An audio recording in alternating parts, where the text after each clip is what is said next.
Els de l'associació El Mussol hem vingut avui, com fem 2 vegades a l'any, a fer la nostra inspecció de la riera de Vallvidrera. La inspecció consisteix en diferents proves que les estableix el protocol del projecte Rius per veure la qualitat de l'aigua de la riera i també com està els éssers vius al voltant de l'ecosistema de la riera.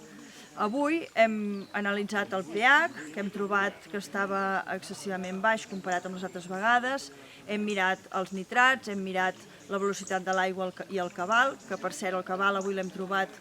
una mica més alt del normal.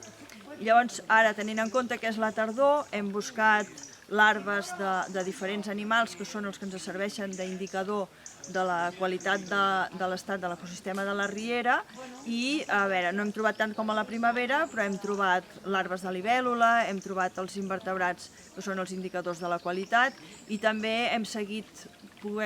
observant la colònia de peixos que normalment hi ha. N'hem pescat 2 i els hem pogut observar,